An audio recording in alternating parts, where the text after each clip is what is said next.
We're going to be this morning in Ruth chapter 2. If you want to take a Bible and turn with me there. If you don't have a Bible, perhaps there's a white one underneath the chair in front of you, or there's some in the table in the middle and the back that you can go grab one. We're continuing our Advent series this morning in Ruth chapter 2. And last week, when we began our study of the book of Ruth, we began looking at the family of Elimelech. Now, we set this stage last week examining how the book of Ruth takes place during the period of the Judges. Now, if you weren't with us last week, you're still trying to figure out why we're in Ruth in our Advent series, and we're going to get there in just a second. So stick with me. Don't bail on me yet. We're going to get there. Now, Ruth takes place during the period of the Judges and during the time of the Judges. Now, if you flip back just to the left, one page to the left, you'll see what we're talking about. And if you flip back a few pages to the left, you can read just a little bit of the Judges and get a broader picture of what's happening during the life of the Israelite people, the Hebrew people during this time period. It's a tumultuous time in the life of the Israelite people, a time when they were falling away from God continuously, when they're worshiping idols and they're forgetting the laws and the promises of God, until a point when God would allow them to be conquered by a neighboring nation, a neighboring kingdom. They would be conquered. They would be oppressed, pushed down. They would be tortured in some instances. This would happen time and time again. And then the people of God would cry out to God for mercy. So this cycle would happen over and over again, and when they would cry out for mercy, God would hear them. He would raise up a judge, a sort of military ruler, to bring them out of captivity and to reestablish them as a people, and they would worship God for a period of time, but only for a time, and then they would turn from God and worship the created things again instead of the Creator God. And this was the story of this whole period that we learned about from the book of Judges that leads us to this period when the people of God begged Samuel to ask God for a king. Now we know what happens when they beg Samuel for a king. They end up with Saul. Saul wasn't the great picture of the king that they had hoped for. And so when we see Saul crowned the first king, it's after the period of Ruth. We also learned early on that there was a famine in the land of Bethlehem. That's what happens in Ruth chapter 1.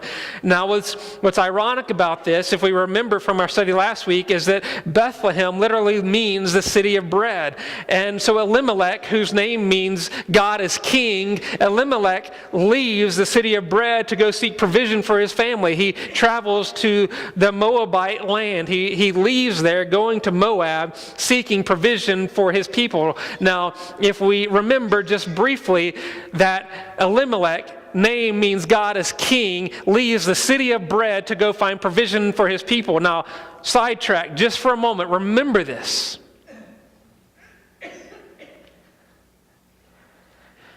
In our study of Exodus, we're going to get to in January, when they're journeying out of Egypt, what God is continually doing for his people is providing for them time and time again. He is providing manna.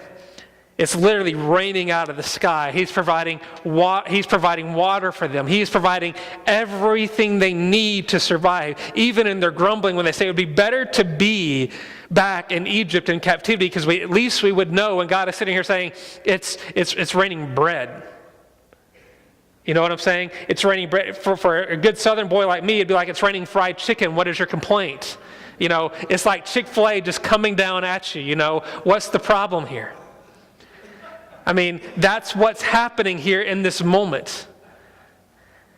And so here in this moment, we remember that what's happening in the time period of Ruth is they're not that far removed from what understanding that God is providing, and God is a God who provides for his people. He is a God who is present with his people, a God who provides for people, a God who takes care of his people. They're living in the city of bread, and yet Elimelech takes it upon himself to go to Moab to seek provision for his people.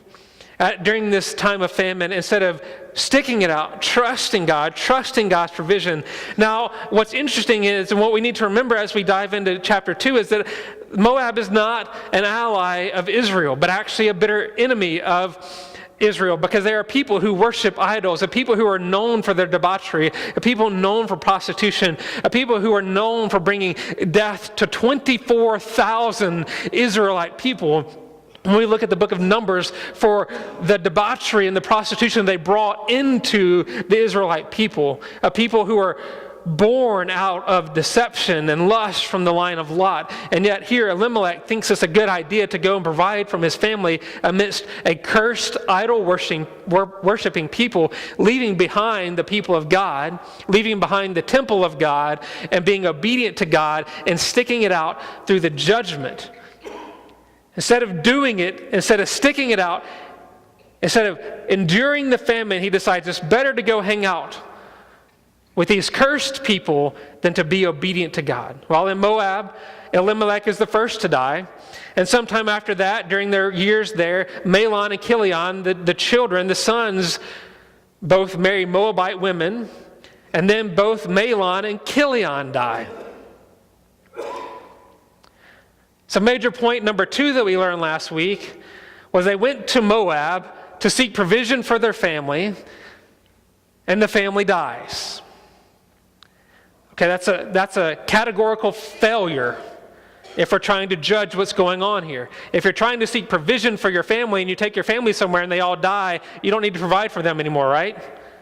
You failed. You don't need to do that. So here they leave Naomi behind in this foreign land with no husband, no sons, no grandchildren, and 2 foreign daughters-in-law from the tribe of Moab.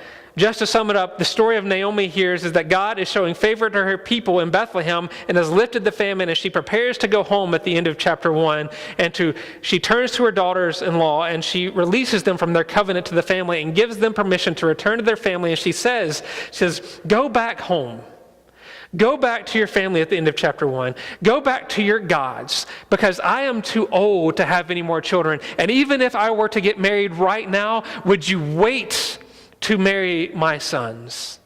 Because the tradition of the time is that family must provide for family, must provide for family. She says, even if I were to have children right now, are you going to wait that long? She releases them to go back home. But Orpah goes. She heeds the words of her mother-in-law, but Ruth says, do not urge me to leave, in chapter 1, verse 16, or to return from following you. From where you go, I will go. Where you lodge, I will lodge. Your people will be my people, and your God, my God. And where you die, I will die, in verse 17. And there I will be buried. May the Lord do so to me, and much more, if anything but death parts from me. So they pack up, they head back to Bethlehem, the 2 of them, and they arrive back. And this is where we ended last week. The town was abuzz when they came back home. You would have thought it would have been a great homecoming. Naomi and Elimelech and Mahlon and Chilion are finally coming home. I don't know how many of you are from the valley, or how many of you have sent children away from the valley, and when they come back home, you get excited. This is the time of year when people come home, right? This is the time of year when you do it. I mean, people are like, you're finally coming back. I mean, my parents are like, you coming home for the holidays? Nope. Okay, then. But you know what I'm saying?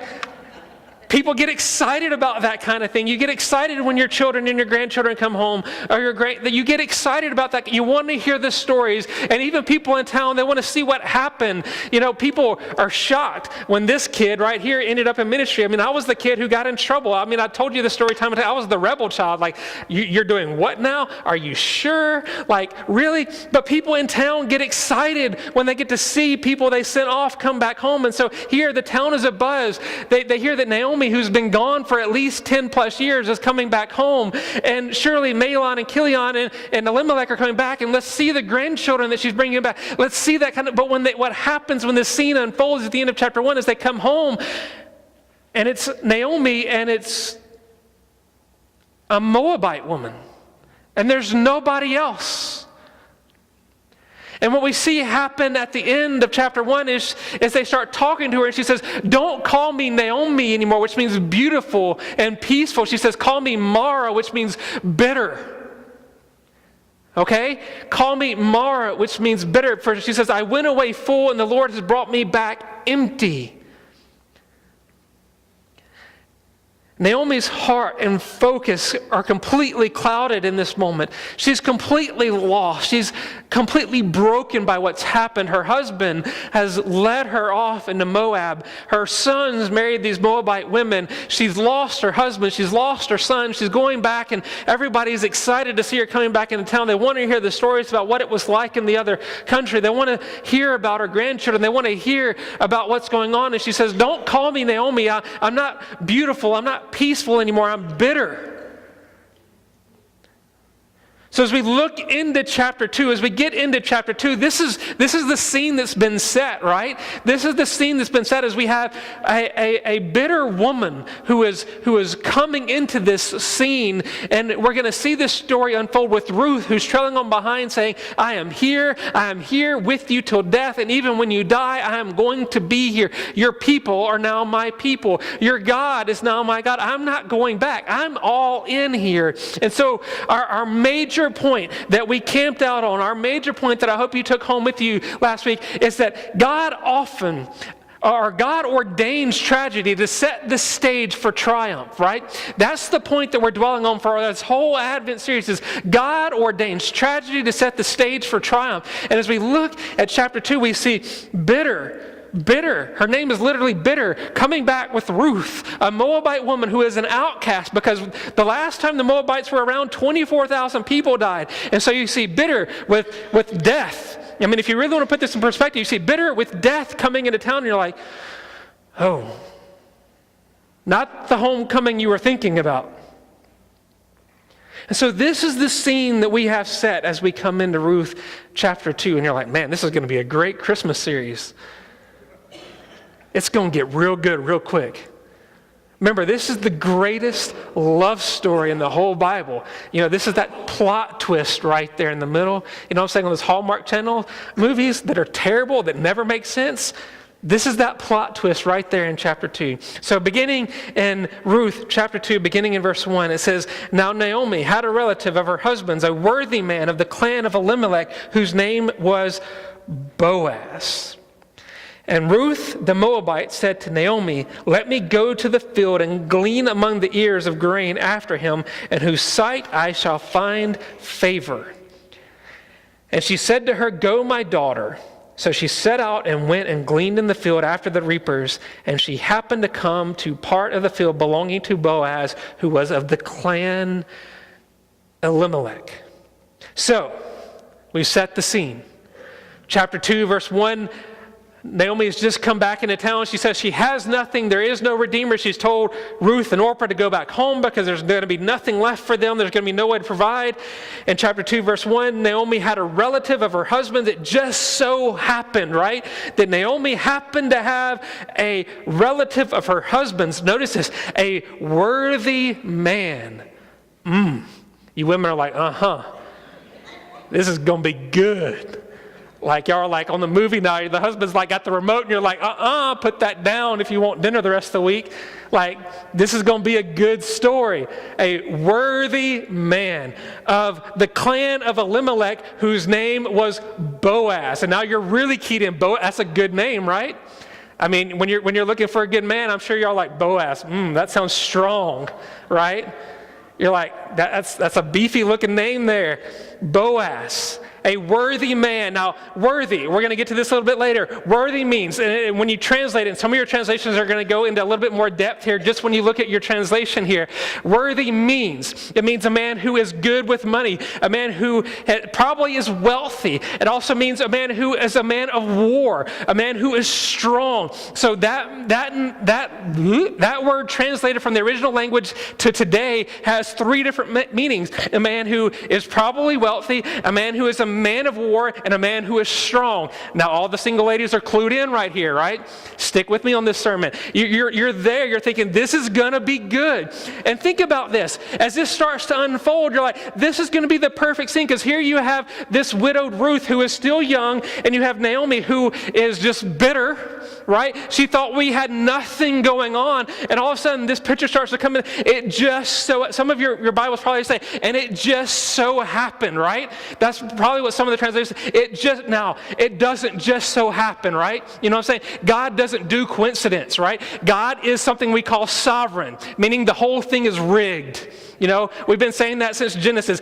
The books are cooked. You know, it's done. Like he's got the whole thing figured out. It doesn't just so happen that Ruth ends up with bitter over here, going back to the city of bread during the time of harvest, and it just so happens that Boaz happens to be there. Get this, there's not just one Redeemer left in Bethlehem, there's actually two. And when we get to chapter 4, it's going to be real fun when we figure out what happens. Now don't read ahead, hold on, stop. Pay attention, just wait. When we get to chapter 4, there's actually two redeemers in the story. And it's interesting how Boaz deals with the other one. It's going to get real hot and steamy in here. But you know what I'm saying? It's going to be real good. What happens there? There's two redeemers left. And we think it just so happens. No, God has got the thing put together. He's holding it together. And not only is he a worthy man, not only is he a strong man, not only is he a man good with money and a man, but we see this character reference here that the narrator puts together, and he is of the clan Elimelech, meaning that as a redeemer here, he is responsible for taking care of this family, right? Him, along with the one we're going to find later at the end of chapter 3 and chapter 4, have a responsibility, a familial responsibility for providing for and for taking care of. Now, Ruth, being the outsider here, doesn't have a clue. She doesn't know this is unfolding. But what we see here is Naomi in her bitterness, and perhaps, now I keep picking on her for a minute, but think about this. When you go through great loss or you go through great pain, there's depression. There is legitimate pain and suffering that you endure there, and it's okay. We deal with pain and we deal with, and everybody does it in a different way. And so what we see here is in her mourning, she has forgotten that she did have a kinsman in Bethlehem. She did have family left there, and as we see this, she doesn't just have this one, but she has two. She doesn't need to go back completely downcast. Yes, she is mourning for the loss of her husband. Yes, she is mourning for the loss of her sons. But God is still preparing a way for her. God is still taking care of her. Naomi's bitterness has clouded her ability to see that she is not alone, to see that there is still provision for her, and to see that life is not meaningless, as the author of Ecclesiastes would have us think. The narrator here in the opening verses of chapter 2 drops the bomb on the story and says, wait for a second. This story is going to get better. Men, you can put away the Kleenex, because there's a guy named Boaz, a manly man, who's going to enter the story, and it's going to be good. And when we read in Deuteronomy 25, verse 5, and it says, if brothers dwell together, and one of them dies and has no son, the wife of the dead man shall not be married outside of the family to a stranger. Her husband's brother shall go into her and take her as a wife and perform the duties of a husband to her. And the first son whom she's bare shall succeed in the name of the dead brother, that his name may not be blotted out in all of Israel. So the plan of redemption here, we see carry forward from Deuteronomy 25 on. We see this plan of redemption being laid out here in the book of Ruth. And in verse 2 of chapter 2, Ruth the Moabite said to Naomi, let me go to the field and glean among the ears of grain after him in whose sight I shall find favor. Okay, and she said to her, go, my daughter. See, so she set out and went and gleaned in the field after the reapers, and she happened to come to the part of the field belonging to Boaz. Again, notice this word here. She so happened. Right. God ordained that she would be in this place to come to the part of the field belonging to Boaz, who again the narrator puts in there in plain words, who was of the clan of Elimelech. It's an illustration here when we look at verse 2 of the character of Ruth. When she took this journey with Naomi back to Bethlehem, where she was going to be a foreigner and probably was going to be an outcast. As she's doing this, she arrives at the end of chapter 1, we see, and Naomi says, don't call me Naomi, beautiful and pleasing and all that stuff. Call me bitter. And she says, I've come back with nothing. And here we remember Ruth is right here. And here Ruth probably is beat down to this moment, say, hey, I've lost my husband too. Right? Have we forgotten the picture? Ruth is a widow too. She has a right to be broken in this picture too. She's made this journey with bitterness over here. She's heard the mourning and the beating and the beating up all the way back, and now she arrives back in town, and Naomi starts the wailing wall going on, and Ruth says, I lost my husband too. But notice the character of Ruth in verse 2. She doesn't wait for instruction from Naomi on what to do. She doesn't wait for Naomi to hint at the fact that they need food, or even Naomi to take the lead on getting the food processed. She doesn't wait for Naomi to say, hey, we have these redeemers in town, go find them out, or Naomi to make the connections for them. She doesn't wait for Naomi to do the networking for her. She doesn't wait for somebody else to do the job. She takes it upon herself. She says, let me go get food. Let me go glean in the fields. I mean, this is going to be hard work. Here she is, freshly returned from Moab without anything. And Ruth is not concocting a master plan, but taking notes on the situation and taking action to provide for their needs. Now, you and I would probably be sitting around trying to come up with a master plan. That's what we do, right? We like to sit around and plan things out. We like to sit around and know how all the pieces are going to fit together. Well, if we do this and do this and do this and do this, maybe it's all going to work out. Or, we're going through this loss, we're going through this mourning, we want to make sure everything is lined up. Well, maybe this will happen for us, or maybe somebody else can do this for us, or maybe somebody will notice. And Naomi's like, I've already told him I'm bitter, and maybe somebody will step up to the plate. And Ruth is saying, let me go to the field, just let me go. Sometimes we would rather think that we're too good or too bad off or need something better, or there's a better way to do this, when actually what we need to be doing is sitting right in front of us. We just need to take the first step. Sometimes we just need to do something. We look at that word in faith, and sometimes we say, well, if God would just do something, and we miss out on the point, well, God has done everything. Sometimes our faith is us just trusting Him and taking the first step and knowing that the rest of it's going to fall into place, because the thing is rigged, it's done. And when we take that first step, it's not taking a step into the unknown, it's taking a step in faith, knowing that God's got the system done, it's figured out, it's worked out, it's taken care of, and we don't have to take a step not knowing what's going to happen. We take a step knowing that God's got it fixed. God's going to take care of the steps that we take. Ruth takes a step into the field, and she just so happened to come upon a guy named Boaz who was of the clan of Elimelech. She just so happened to end up in the right field. Of all the fields in Bethlehem, the place of bread, she just so happened to end up in the right field. Why? Because she took a step. Think about this: when we're struggling, or when we don't know how to make ends meet, or when we're having a hard time, or we're wondering which job or what city or what place or what friends or what this or what that, or however the context works for you. And we say, well, if God would just give me the answer, well, He did. He said, take a step.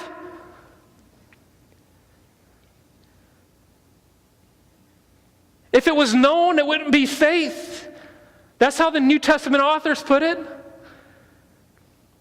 Faith is hope and trust in the unknown. I mean, really, just redefine faith into the word trust. Do you trust that He's not going to let you fall? And if He does let you fall, catch this, if He does let you fall flat on your face, it's for your best. Because look at the life of Naomi here. She fell flat. It was a hard fall, but it was going to be for her best. Do we trust that God? Or are we more like Elimelech, who say, God is king, I've got the plan. Or I'm going to make the plan. I'm going to have the plan. How often do we pray for God's provision but fail to act where God has placed us right here, right now? We pray for God's master plan and we'll look forward to the future, but you aren't willing to step out and trusting Him. So many of us have the perfect career story, the perfect family story, the perfect love story, the perfect mission story. We know exactly what we want to do, where we want to go, until the pieces start coming into play. And when they don't fit together, we refuse to act. How often do we miss the great masterpiece of God because we have been too busy trying to direct the orchestra ourselves instead of trusting God as the divine and as the one who is putting together the symphony himself, as the one who is directing the orchestra. Our failure to act is our failure to be obedient. It is oftentimes our failure to understand what it means to say, catch this, our failure to act is our failure to be obedient, and it is oftentimes our failure to understand what it means to say, your kingdom come, your will be done. How often do we pray that prayer, your kingdom come, your will be done on earth as it is in heaven, but we're like, as long as it fits in our box, because when we get outside this box, it's real uncomfortable. Real uncomfortable.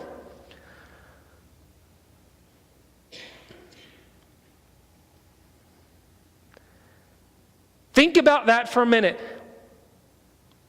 Probably one of the most memorized passages outside of John 3:16 in the whole Bible, your kingdom come, your will be done on earth as it is in heaven. As long as it doesn't make me uncomfortable, as long as it makes me not talk to people that I'm not comfortable to talk to, as long as it makes me not travel to a place I don't want to travel to, as long as it makes me not go to a church that I don't feel comfortable with, as long as it doesn't fit these criteria, I'm real good with it.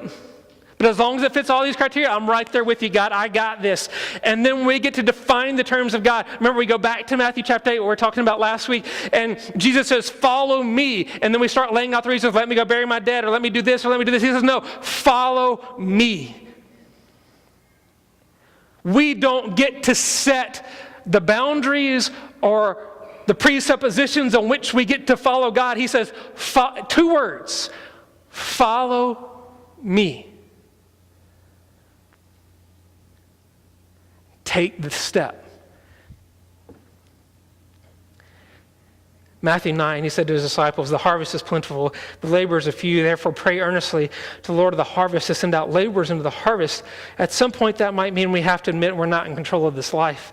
That maybe, just maybe, it is time to stop trying to direct the orchestra ourselves and to let God be God. This is what God told Isaiah in Isaiah 55, he says, for as the heavens are higher than the earth, so are my ways higher than your ways, and my thoughts higher than your thoughts. Catch this phrase, write it down, Isaiah 55:9. The heavens are higher than the earth, so my ways are higher than your ways, and my thoughts higher than your thoughts. The Chad translation of this. When my children say, I want to do this, and I say no, they say, why not? Because I said so. And the justification is, I know this can either get you hurt or cause damage. In the same way, God is saying right here in this passage, telling Isaiah, I have a better view of this story than you do. I'm looking at this from this view. I see eternity past and eternity future. You're seeing it right here. And your view is about like this. My ways are higher than your ways. My view is higher than your view. You're seeing like this, and you complain when things happen. You complain when your schedule gets off by 5 or 10 or 15 minutes, or maybe even by an hour. But you don't understand. You're seeing it like this. I've got eternity past, I got eternity future. What are you complaining about? It doesn't even matter.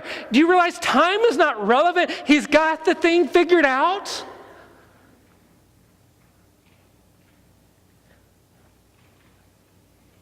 He says, get the bigger picture. When we have to step out of our box, he says, he's going to say, it's about time. Your box is about this small.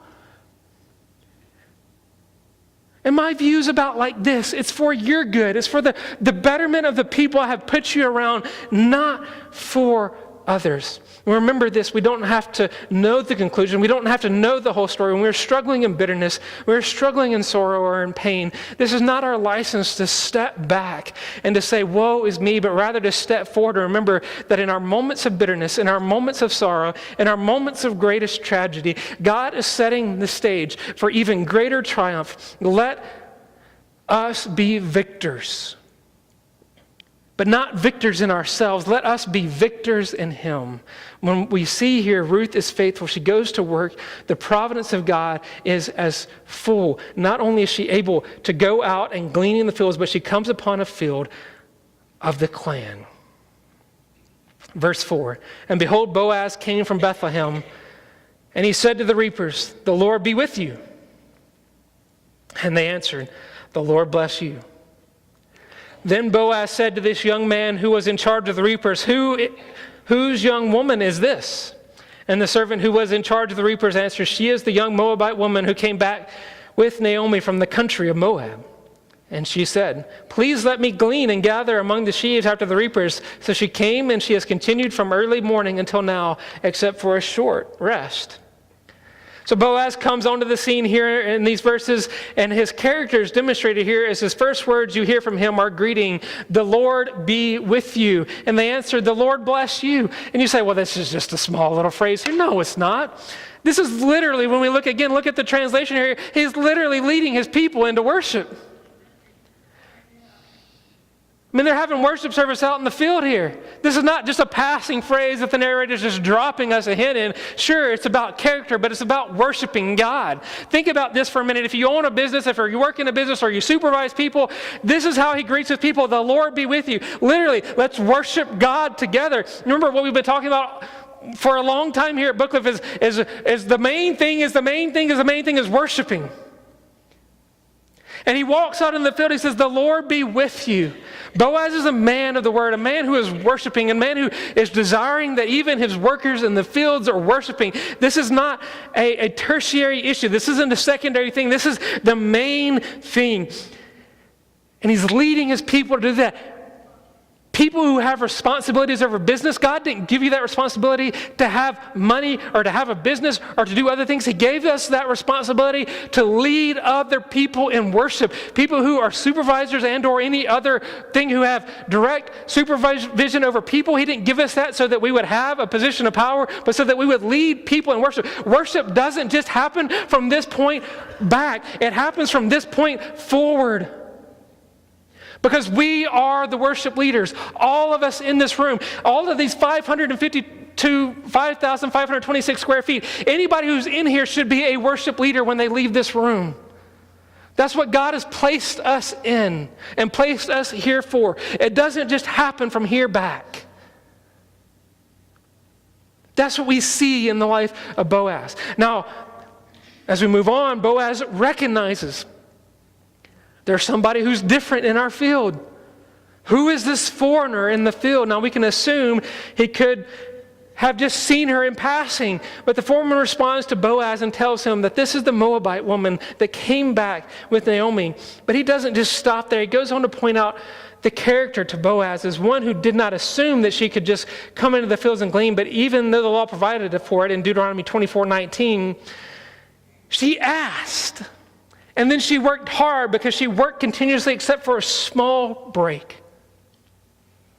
But what's interesting here, even though the law provided for it, we know that some owners still did not allow, simply because the law was not being kept to the fullest in the time of the judges. She goes to the foreman and she seeks permission, and she worked hard all day.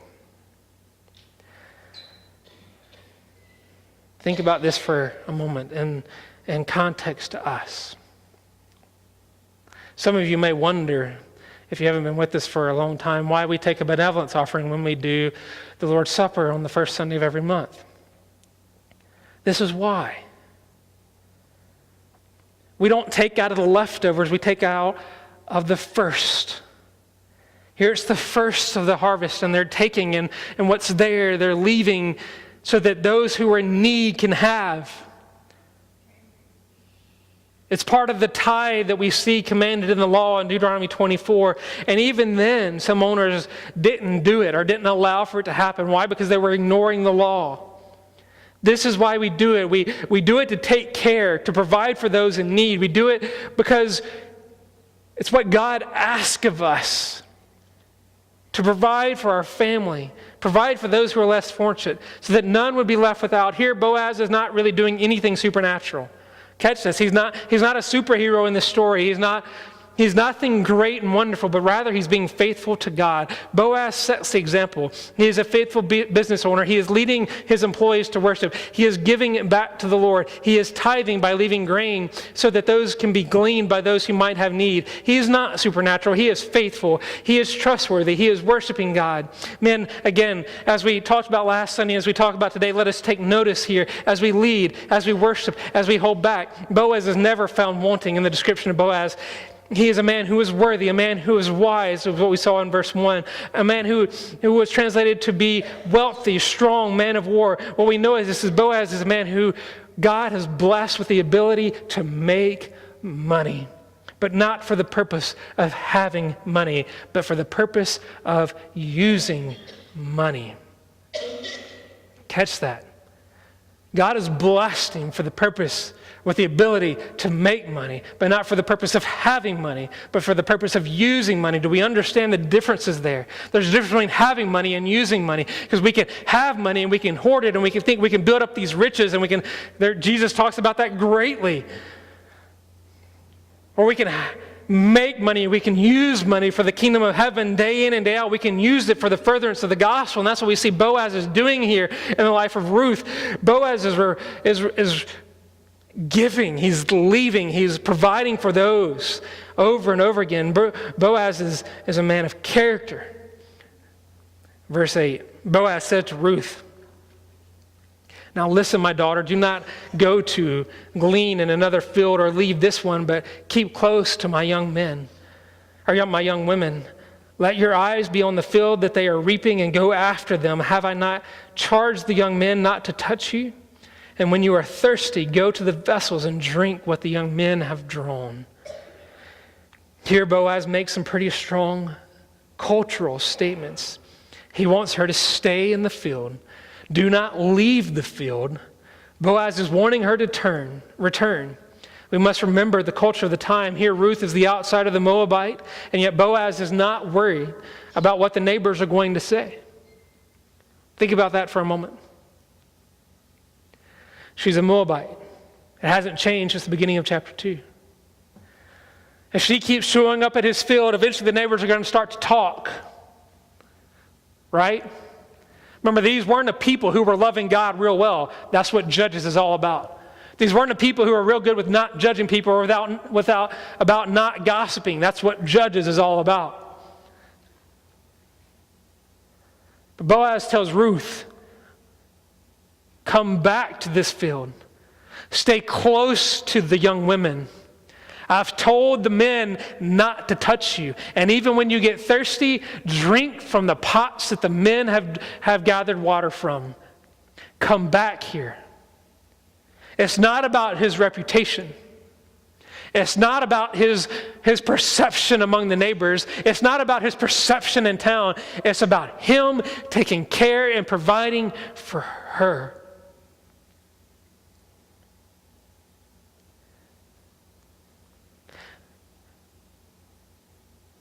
Think about that for a moment. How often do we choose to do or not to do things based on the perception or the perceived perception of those around us?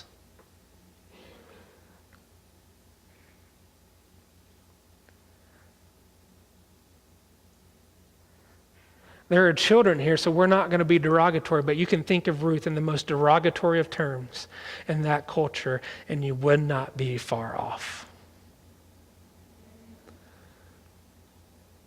You would not be far off. Because that would be the perception of this young woman in that field. Because why? The Moabites had brought the death to 24,000 people before. The Moabites were known to being born out of bad relationships between a dad and a child.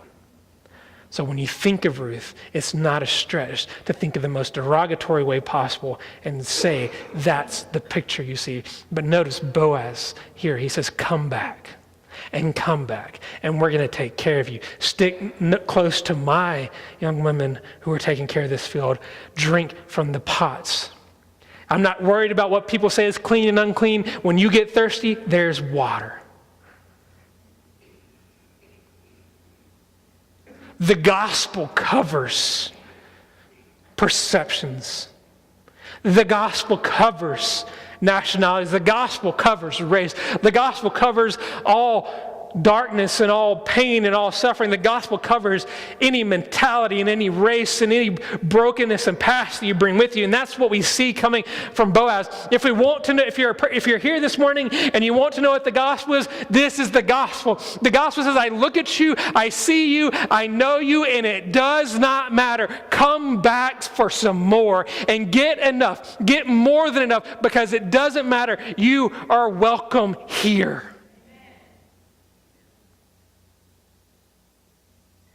And you will always be welcome here. That's the gospel. That's it right here. There's no talk. Get this and get this. Why is it important for the narrator to point out that Boaz walks into his fields? He says, "The Lord be with you." Because notice here, the workers don't rise up in revolt. Why? Because there are people who worship God. And the people who worship God look at this and they don't say, well, we can't have her here. Can you imagine our tarnished reputation? People are going to start talking about what's happening in our homes. They're going to start associating her with me. No, there's no revolt here. Why? Because there are people who worship God and their personalities or their reputations are not on the line. Why? Because there are people who know God and worship God. And when a people who know God and worship God, they don't care about their reputations. They don't care about the perception of them. Why? Because the only thing that matters is the kingdom of heaven. Why are we talking about this on Advent? Because the only thing that matters is the second coming.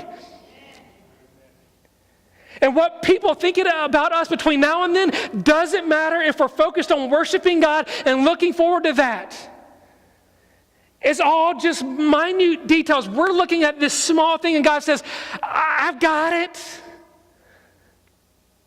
I've got it all. I've got the whole thing figured out. And when you take care of her, you're not just taking care of her, you're teaching the people in your field what love is, how I love. You're teaching the people in your town what love is, what the gospel is. You're not just doing, think about this. Everybody think about this. It's not just about business owners. Everybody think about this, because how we treat people matters. It matters. Because it doesn't just affect us, it affects the people who watch how we treat people. It affects our children and our grandchildren. It affects how we treat people matters. And it affects how other people worship. And if what we're supposed to be doing is leading people in worship, if we're treating people poorly over here, it matters. It fundamentally matters. Notice her response here, and we're going to start flying through some things. She fell on her face in verse 10, bowing to the ground, and said to him, "Why have I found favor in your eyes that you should take notice of me, since I am a foreigner?" She's not a preconceived notion that she's of anybody here. And Boaz answers her, "All that you have done for your mother-in-law since the death of your husband has been fully told to me, how you left your father, how you left your mother and your native land and came to a people that you did not know before. The Lord repay you for what you have done, and a full reward be given you by the Lord, the God of Israel.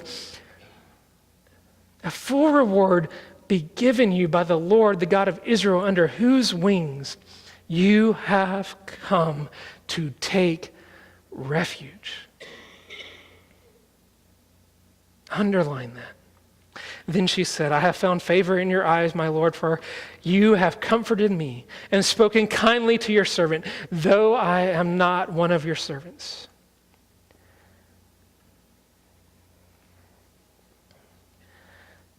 It's hard for us to relate to this passage because she's taken this long journey back. She served her mother-in-law so well. She comes into this field, and perhaps if we were there, we'd be saying, I've earned this moment to gather grain in this field. My mother-in-law is Naomi. I've made this journey. I've lost my husband. I've earned this. I deserve this. I've earned this moment. But what is her response here? She bows down on her face and she says, "Who am I to have found favor in your eyes, that you have taken notice of me, since I am a foreigner?" There's no entitlement here. There's no self-aggrandizing here. There's nothing here except for the recognition that she is nobody, that she is of no one, that she deserves nothing. She doesn't understand why Boaz is being so kind to her, and his response is only what we can expect of someone who is of God. Ruth leaving her homeland. Catch this, Ruth is leaving her homeland, somewhat like Abram being called by God to take his family and go to a land that is not his own, to a people that it was not his own. Boaz, a very similar line, he points out how Ruth has provided for and taken care of Naomi during such a hard time in her life. The key here is that he is not trying to build her up in a false way or trying to win her over, but rather trying to strengthen her faith during this part of her life when he makes the statement, "The Lord repay you for what you have done, and a full reward be given you by the Lord, the God of Israel, who has taken you under his wings. You have come to take refuge." This isn't about Boaz being the great hero here. This is about God being the sovereign king who is taking care of and providing for his children. God is providing here, providing for Ruth, providing for Naomi, providing for Boaz. We see this language used throughout the Bible in Deuteronomy 32:11, like an eagle that has stirred up its nest, that flutters over its young, spreading out its wing and catching them, bearing them up. Psalms 36, how precious is your steadfast love, O God. The children of mankind take refuge in the shadow of your wings. Psalms 57:1. Be merciful to me, O God.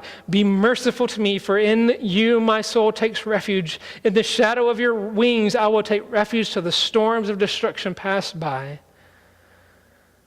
Matthew 23:37. Jerusalem, Jerusalem, the city that kills the prophets and stones those who aren't sent. How often I would have gathered your children together as a hen gathers her brood under her wings, and you were not willing.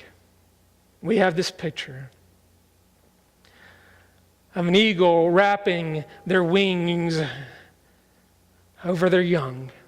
This is a defining moment here of the gospel message going out, of a God who loves his children, even in the greatest moments of despair, even in what seems to be the greatest moments of loss. God is not far. But God is a protecting, loving, enduring God. He's right there. He's right there protecting his kids. We look at this in Galatians chapter 4. And this is where we get the passage, when we get to cry out to our Father in heaven, Abba, Father, because we have been adopted as sons and daughters of the King. It's not arbitrary. It's because he loves us and he brings us into his fold. And when life is tough, we're brought into the nest and he wraps us in his arms. We don't get to see the story of Ruth's mourning in chapter 1 for her husband or the sadness she endures as she treks back to Bethlehem, leaving family and everything she knows, but here we get to see her heart encouraged and her faith strengthened by Boaz speaking the truth of the words of God. In verse 14, at mealtime Boaz said to her, "Come here and eat some bread and dip your morsel in the wine." So she sat beside the reapers and he passed to her roasted grain. And she ate until she was satisfied. And she had some left over. When she rose to glean, Boaz instructed his young men, saying, "Let her glean even among the sheaves. Do not reproach her. And also pull some out from the bundles for her and leave it for her to glean, and do not rebuke her." We see the grace of Boaz poured out for Ruth as he serves her at the table with the reapers, more than enough so that even she has some left over. A very odd approach for anyone, but Boaz knew this was his kinsman. He knew that this was just as Israel had been redeemed by Yahweh in Exodus 6:6. that I am the Lord. I will bring you out from under the burdens of the Egyptians. I will deliver you from slavery to them, and I will redeem you with an outstretched arm and with great acts of judgment. He was now the representative of Yahweh to Ruth. He was the image bearer of the kingdom to this Moabite woman who was now of his clan, and his response was to show her, his responsibility was to show her Yahweh, and we know that it was not by his own power or his own wisdom that he was able to do this, but he knew Yahweh himself. He knew the word. He knew the coming out of Egypt. He knew what had happened, and he knew the message of Ruth and the responsibility to know God. And God's providence brought Ruth to his field and to her. He brought her to the field. Isaiah 41, fear not, you worm Jacob, you men of Israel, I am the one who helps you, declares the Lord. Your Redeemer is the Holy One of Israel. I am the one who helps you. I am your Redeemer, the Holy One of Israel.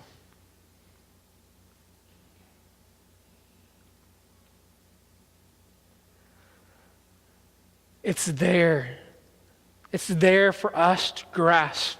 She shows up. He doesn't remove her. He brings her in.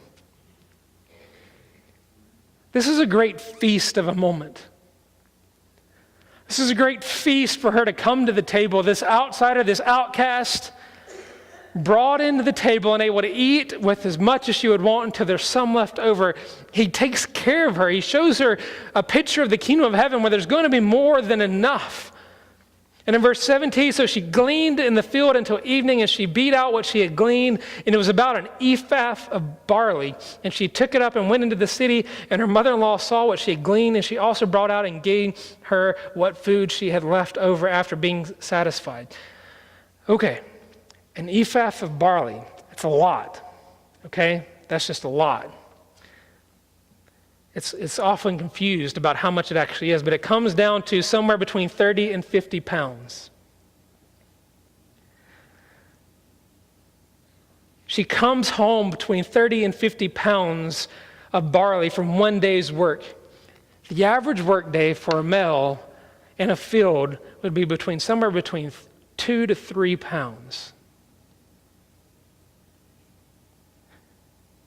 She comes home with 30 to 50 pounds.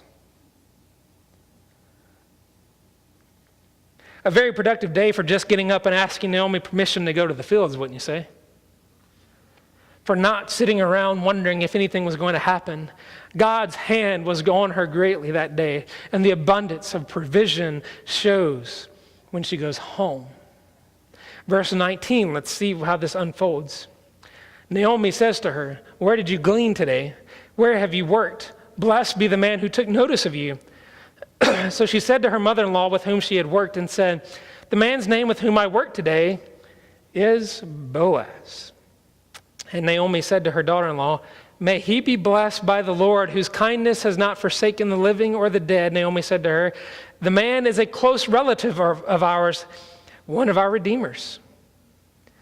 And Ruth the Moabite said, "Besides, he said to me, 'You shall keep close to my young men until they have finished all my harvest.'" And Naomi said to Ruth, her daughter-in-law, "It is good, my daughter, that you go out with his young women, lest in another field you be assaulted." So she kept close to the young women of Boaz, gleaning until the end of the barley and wheat harvest, and she lived with her mother-in-law. Naomi, like any good mother, asked where she's been all day and with whom she's been working. And before Ruth can respond, Naomi is already thinking about Yahweh and provision because there's 30 to 50 pounds of barley sitting there. Then Ruth tells Naomi, "By the way, I met a guy named Boaz." Oh, well, that's good. Boaz. You found Boaz. Well, this story just got real good.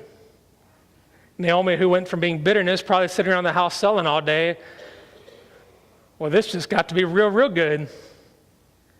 Boaz is a relative of ours, and he's a redeemer of ours. This is going to be a good story. She's not without hope anymore. She says to Ruth, "Boaz is good. The tone immediately changed from emptiness to provision. Now, not only is Naomi remembering Boaz as if she were remembering more, but there's a lesson for us all. When we fix our eyes on our despair and on our time of distress, all we will see is the emptiness in our lives, the brokenness that we have. But we remember the promise. We will remember that there's a Redeemer and there's a great hope. And his providence is closer than even we can grasp. If we keep looking down, if we keep looking at our bitterness, if we keep wearing our bitterness as our name tag, if we keep wearing it on our shoulders, if we keep thinking about it in our brokenness, then all we will remember is our bitterness and our brokenness and our sadness, instead of remember that there's great provision that God has provided for us. And it's right there in our grasp. This is a great time of year, not just to celebrate the birth of Jesus, but to look forward, to look up, to remember this is only the beginning. This is only the beginning. The first Advent is miraculous and it's wonderful, and it sets the stage for the redemption of the broken. But it points us forward to the coming of the kingdom. It doesn't just stop with the birth of the king. It points us forward to the reign of the king. That's what we look forward to. Naomi all of a sudden looks up. She remembers. She hears. Ruth informs Naomi that she's been invited back. And Naomi says, go. Go. This is only the beginning of what is sure to be this great story. But the chapter ends with a cliffhanger. So she kept close to the young women of Boaz, gleaning until the end of the barley and wheat harvest, and she lived with her mother-in-law. Well, that's just a downer. Ain't much to say about that. But let me tell you, it's going to get real, real good next week. Real good. Real good. Because there we see even more intently how God is at work in the life of this couple and bringing his plan of redemption. But before we close this morning, what do we learn here? What do we see at work here? First, we find in the life of Boaz that we are reminded that God calls us to spend our lives for the poor. This is an agenda. This is obvious in the passage. To spend our lives for the poor. This is the point of the benevolence offering, but this is only the beginning. This is not sufficient for all. Do we truly realize that if we are true, that we are all truly rich beyond measure? Even those who believe that they have nothing. And it's in Deuteronomy 10:18. God defends the cause of the fatherless and the widow and loves the alien, giving him food and clothing. Ruth 2 is playing that out. Boaz is the immediate provider here for the poor. But God is the ultimate provider here in Ruth 2. And what we're seeing here in Ruth is a picture of what not just this human author is doing, but what the divine author of Scripture, the Holy Spirit, is doing throughout the entire Old Testament. And the New Testament, God has ordained his people to be a demonstration of his radical care for the poor. God has ordained his people to display how much he loves the poor, how much he cares for the poor. And one of the takeaways we see in Ruth 2 is how much we need to be in tune with what's happening in the life of those around us. David Platt puts it this way.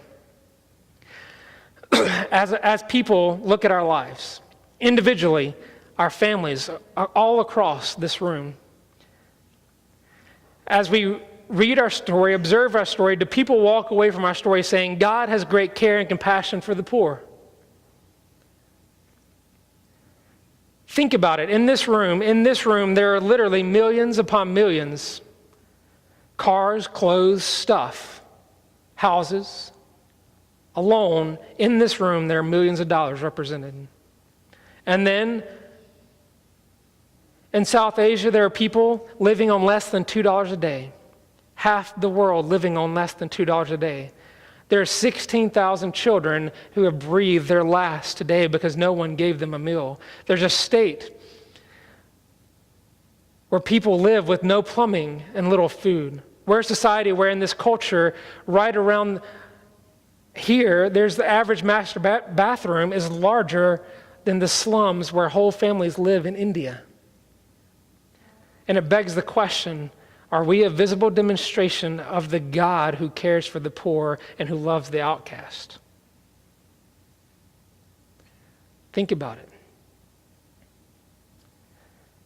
We get in this mindset and we do the same thing. A bigger church is a successful church. The empire we do is grow and grow and grow. Consumerism leads to grow and grow and grow. The more, the better. The bigger, the better. The bigger represents success. But is that truly what we see? What we find in the New Testament is the more we grow in God, the less we spend on ourselves. So are we growing in God, or are our lives showing a betrayal of that? Are we like Elimelech who said God is king, but yet we live differently? Reality is no matter what we say or what we sing, if we're not caring for the poor, we need to re-examine who is king of our life. Second, the second main point this morning. Let us rest and let us be satisfied, knowing that he is providing. Do you remember the words of Boaz to Ruth? Stay in this field. Come back here. Stay next to my young women. I've commanded my young men to protect you. I'm providing water for you over here.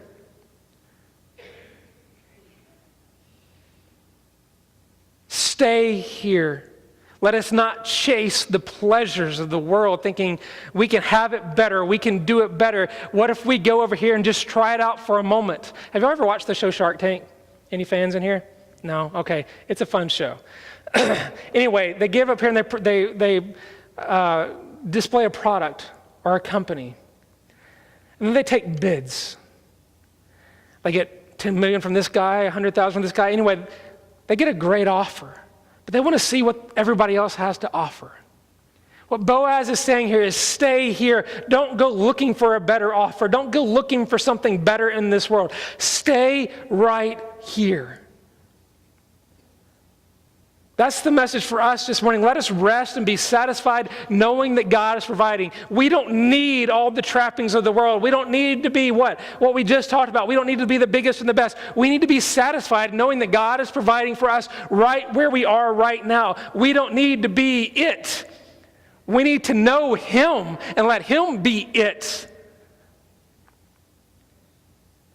We don't need the pursuit of happiness. We need the pursuit of the King. We need the pursuit of worship.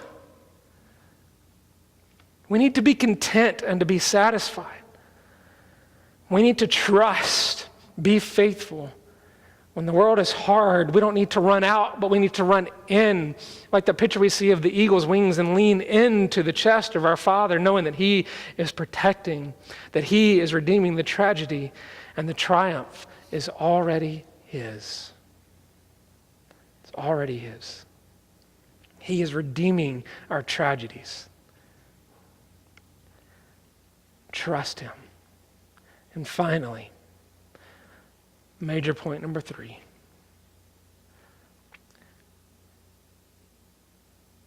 Sometimes we just need to take that step instead of sitting back, looking down. Take that step so we can look up and trust. This morning as we close, let's just listen to the words of Isaiah 58.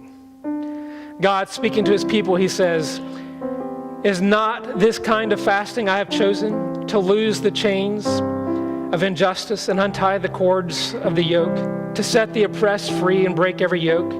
Is it not to share your food with the hungry and to provide for the poor wanderer with shelter? When you see the naked, to clothe him and not turn away from your own flesh and blood? Then your light will break forth like the dawn, and your healing will quickly appear. Then your righteousness will go before you, and the glory of the Lord will be your rear guard. Then you will call." Get this. "You will call, and the Lord will answer. You will cry for help, and he will say, 'Here I am.' if you do away with the yoke of oppression with a pointing finger and a malicious talk, if you spend yourselves in that of the hungry and satisfy the needs of the oppressed, then the light will rise in the darkness, and your night will become like noonday.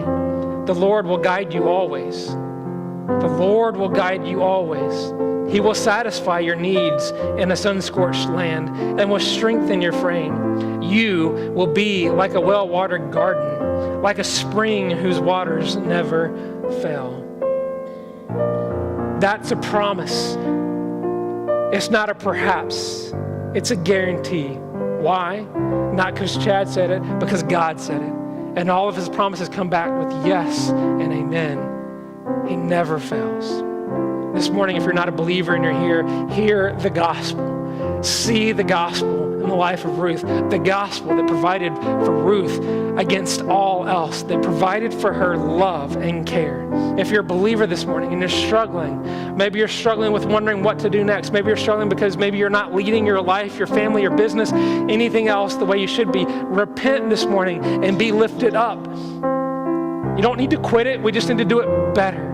We need to understand that this is the promise of God, that He is our provision. He is our rock. He is the one taking care of us. Let us hear. Let us know. Let us stand.